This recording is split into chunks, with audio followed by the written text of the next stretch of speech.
मलाई चाहिँ के यति धेरै कमेन्टहरू आइरहेको हुन्छ, यो नानी कति ज्ञानी छ अनि के गर्नुहुन्छ, यति ज्ञानी कसरी जन्माउनु भएको भनेर।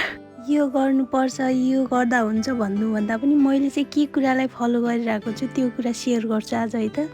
फर्स्टमा चाहिँ मैले बच्चाहरूलाई एकदमै धेरै टाइम दिने गर्छु। अनि सानैदेखि हामीले बेस एकदमै राम्रोसँग बनायो भने, समय दियो भने बच्चाहरू ज्ञानी बन्न जाने रहेछ भन्ने कुरा मैले फिल गरेको। अनि सेकेन्डमा चाहिँ कम्युनिकेसन, यो पनि समयभित्र पर्छ। मैले चाहिँ बच्चालाई एकदमै धेरै कुराकानी गर्ने, सोध्ने, अनि म सुत्ने बेला त 1 आवर जति कुरा गर्छु होला कि मैले ठुलो नानीसँग एभ्री डे। अनि दिनभरिको कुरा सँगसँगै उसले के गर्यो, के खायो, केही गल्ती गरेको छ भने पनि त्यो रिलेटेड, अथवा केही छैन भने पनि अलिकति पोजिटिभ रियाक्सन आउने टाइपको त्यो मैले स्टोरी के एकादेशमा होला हुन्छ नि त्यस्तो टाइपको स्टोरीहरू सुनाउने गर्छु। अनि अर्को कुरा चाहिँ मैले सानैदेखि रुल्स रुटिन बनाएको हुन्छु क्या, यो पछि यो गर्ने, यो पछि यो गर्ने, अनि आफूले पनि फलो गरिरहेको हुन्छु।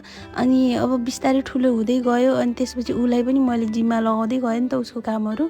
अनि त्यसमा पनि मैले अप्सन दिने गर्छु क्या, तिमी लुगा राख्ने कि यो गर्ने, त्यसरी चाहिँ उसले फलो गर्दै गरेको हो। अनि अहिले पनि अब अगाडि नै इन्फर्म गरिरहेको हुन्छु मैले यो पछि यो गर भनेर, अनि ठ्याक्क गर्छ कि उसले। अर्को चाहिँ मोबाइल र टिभीको कुरा, यसमा चाहिँ मैले प्रायः जस्तो आफूले मोबाइल चलाउँदा उसलाई चाहिँ टिभी दिने गरेको हुन्छु, किनकि यसमा पनि मम्माले मोबाइल चलायो भन्ने फिल नहोस् भनेर। अनि अर्को कुरा चाहिँ रिसाउने नरिसाउने।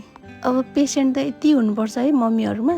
मलाई के एकजना म्याम, मैले 3 वर्ष जति उहाँसँग काम गरेको, अनि सन्डे मात्र बिदा हुन्थ्यो क्या, एनी टाइम हामी सँगै जाने, सँगै।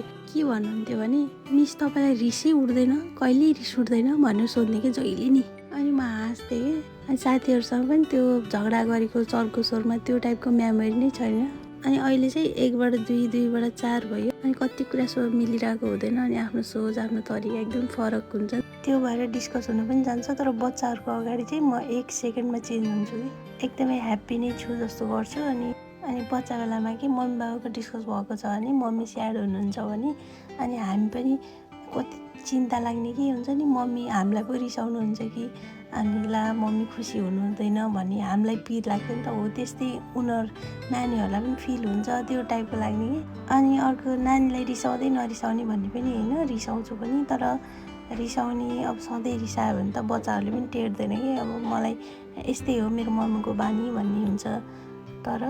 तर कहिलेकाहीँ रिसायो भने, अब त्यस्तै गल्ती छ भने चाहिँ उनीहरूले पनि बुझ्दो रहेछ कि मैले चाहिँ एकदमै केही गल्ती गरेँ क्या भनेर सरी भन्न जान्छ कि। अनि तिमीले के गल्ती गर्यो थाहा पायो भने अनि भन्छ कि।